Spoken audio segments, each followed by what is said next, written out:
Many times for polycystic ovarian disease patient, PCOD patients, when we are treating for infertility, sometimes during ovulation induction there is no follicular response. They are very resistant ovaries to ovulation stimulation with either clomiphene or letrozole.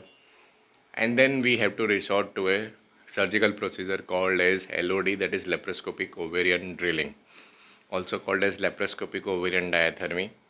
What is laparoscopic ovarian drilling?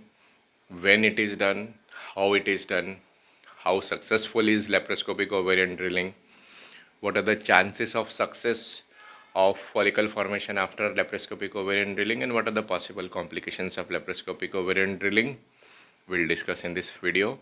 Good morning, namaskar, I am Dr. Rajat and you are watching our YouTube channel, The Fertility Gynecologist.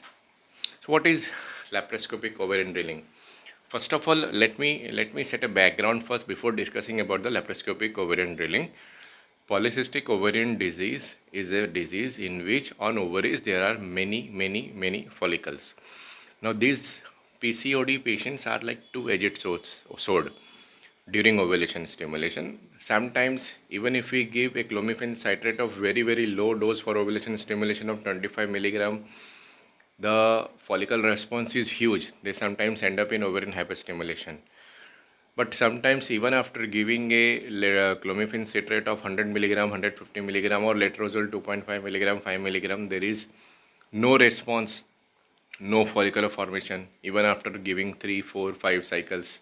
Even if they are doing all those lifestyle modification, even if they are doing all the dietary modification, even if they have done weight loss, sometimes the patients are very resistant to the ovulation stimulation.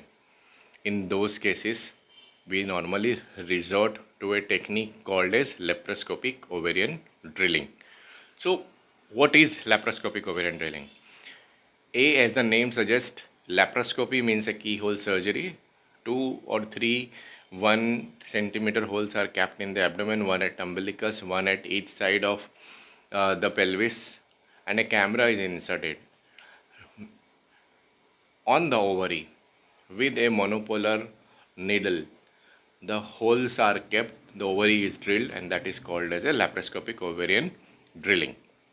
So in which kind of patients do we need to do a laparoscopic ovarian drilling? Like I said, in polycystic ovarian disease patients, if the patients have been treated for 4, 6, 8, 10 months and the ovulation stimulation is being tried with letrozole, clomiphene, and sometimes even with the gonadotropins, there is no response, the follicle is not being formed, then we resort to a procedure called as a laparoscopic ovarian drilling.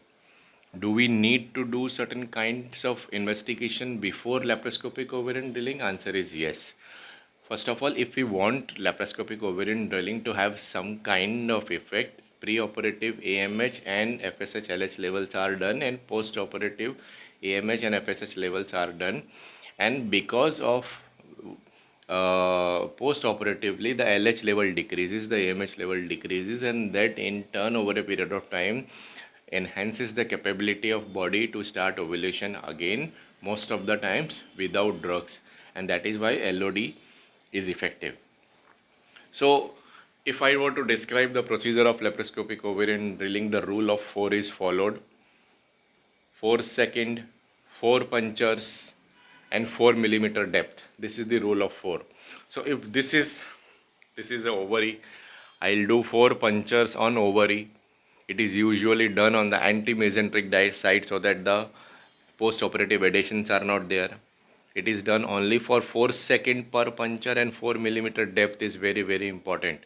Now what this does is, there was a historical perspective, any kind of a ovarian injury, either it be a mechanical, electrical or thermal, it leads to good amount of follicle formation from the next cycle onwards. So this principle is followed, and a subcortical damage, in this case a thermal damage in which we destroy some amount of cortex of ovary. But mind you, some people do 4 punches, 7 punches, 10 punches, 20 punches. I have seen, heard and read about many punctures being done. The problem with laparoscopic ovarian drilling is, for any new laparoscopic surgeon or any person who is new to infertility, if he has taken a patient for a laparoscopy, if everything is fine, fallopian tubes are normal, the uterus is normal, and there are no adhesions, then most of the people just do laparoscopic ovarian drilling for the sake of doing it. There has to be a proper scientific logic, there has to be a historical background, 8-10 cycles of continuous non-ovulation with clomiphene, letrozole, sometimes gonadotrophins. Post-operative, pre-operative AMH is high, pre-operative LH is high. In those cases, there are chances that this laparoscopic ovarian drilling may have good effects. Excessive use of laparoscopic ovarian drilling may lead to premature ovarian failure. So from the one end of the spectrum where the follicles are very, very great in number to the another end in which the follicles are less in number, the amount of eggs which are left in the ovary become decrease, and from PCOD the patient lands up in the premature ovarian failure. So like I said, it is a double-edged sword. It should be used very, very carefully, very, very judiciously. Truth be told, we do not recommend laparoscopic ovarian drilling for most of the patients. The answer is a laparoscopy procedure is a surgical procedure. Even though it is a daycare surgery, the anesthesia has to be given, but it is a relatively expensive procedure. The cost of the laparoscopic ovarian drilling would be somewhere from ranging from 30,000 to 50,000. So if to avoid those 50 to 70,000 expenditure, if the patient can do extra amount of physical activity, extra amount of weight loss efforts are focused, and gonadotrophins in proper doses are added with proper priming of body with insulin sensitizers like metformin, myoinositol, then the chances that laparoscopic ovarian drilling are reduced dramatically. And as a matter of fact, we have not done any laparoscopic ovarian drilling in last 10 years. It is better to treat a PCOD patient with gonadotrophins rather than and end up that patient being landing up in premature ovarian failure. So we do not recommend laparoscopic ovarian drilling nowadays much. So I have discussed what is the purpose of laparoscopic ovarian drilling. I have discussed what are the risk of laparoscopic ovarian drilling. Apart from the general surgical risk of infection, injury, operative stay, the rest and all those things, for me as an infertility specialist, the most risk of an laparoscopic ovarian drilling is premature ovarian failure, which I am terrified for. How effective is laparoscopic ovarian drilling? If done in a proper patient with proper indication, with proper preoperative investigation and done properly following the rule of 4, it is a very, very effective procedure. The chances of success of ovulation after laparoscopic ovarian drilling from second cycle onwards are about 50 to 60%. And many cases we have observed that they conceive within next 6 to 10 months naturally also. But like I said, if you are investing 50, 60, 70,000 rupees on surgery, it is better to use that amount for gonadotrophins, and they give equally good results. People say that gonadotrophins are costly, the laparoscopic ovarian drilling is a one-time procedure, and over a period of time, if the gonadotrophins are used for 7, 8, 10 cycles, and the cost of gonadotrophins would be better than laparoscopic ovarian drilling. But I am of the opinion that gonadotrophins with proper insulin sensitizers, possibly the use of dexamethasone in cases in which there is a hyperandrogenemia and the adrenal component to PCOD is high, it gives good amount of results. Does LOD decrease AMH? Yes, it does, because it is damaging the cortex, it is damaging the ovarian follicles, and AMH is equivalent to the AMH signifies how many follicles, how many eggs are left in the ovary. So if you are damaging the cortex, you are damaging the follicles, and the AMH level has to come down. And AMH basically is a inhibitor of ovulation. So if we want to induce ovulation from AMH of say 9, 10, 11, 7, 8, 9, we want it to come to about 3, 4, 5, so that the ovulation starts occurring. So definitely for a LOD to be effective, the AMH has to be decreased. What is the effect of LOD on ovulation? I have already discussed that LOD, laparoscopic ovarian drilling, would enhance ovulation from most possibly from next cycle onwards. Now some people do laparoscopic ovarian drilling on both sides. The studies say even a single side drilling is sufficient.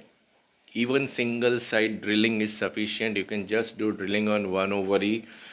You do not need to do drilling on both the ovaries. The problem is, again I am repeating at the risk of offending some people, you have to be very very conservative. You do not have to be aggressive. Minimal punctures, even 1 2 3 would do. The only we want to initiate that process of a thermal subcortical injury so that the follicle ovulation starts occurring. Are there any alternatives to LOD?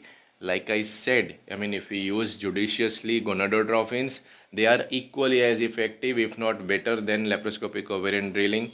The advantage with use of gonadotropins is that there is a non-surgical procedure, no risk of admission, no risk of surgery, no risk of premature ovarian failure. The only possible disadvantage is at maximum retail price they are relatively costly, but again they can be managed. You can give them on discounts. You can use urinary gonadotropins which are relatively cheaper. You can add gonadotropins along with oral ovulogens like letrozole with HMG, letrozole with FSH, or clomiphene citrate with HMG, clomiphene citrate with FSH to decrease the number of gonadotropins. I have found them very very effective in ovulation stimulation in the formation of ova. What next after LOD? Suppose I have been treating the patient for of PCOD for 8-10 months. There is no follicle formation. I'll give them the option of A, gonadotropins, B, laparoscopic ovarian drilling. If they opt for a laparoscopic ovarian drilling, I'll do a preoperative AMH, LH. Again, next cycle I'll repeat the AMH and LH, and I'll see how much the AMH and LH have decreased. If they have decreased, then the chances of they spontaneously ovulating become better. Next cycle, without any ovulation stimulation or any gonadotropins, I'll call them directly on 10th, 11th, 12th day for follicle monitoring and look for the follicle. And in about 60 to 70% cases, the follicle starts formatting on its own. If the follicle starts forming on its own, then we would advise them to try at home for next 4 to 6 months. If they are getting regular cycles, that means the follicle has started forming again. And if they do not conceive after 3 to 6 cycles, maybe we can again start ovulation stimulation with oral ovulogens like clomiphene citrate, letrozole, or maybe add gonadotropins with or without IUI as the patient deems. So this was our small take on laparoscopic ovarian drilling. Kindly like the video, share the video, and please subscribe to our channel. Namaskar. Thank you. Bye-bye.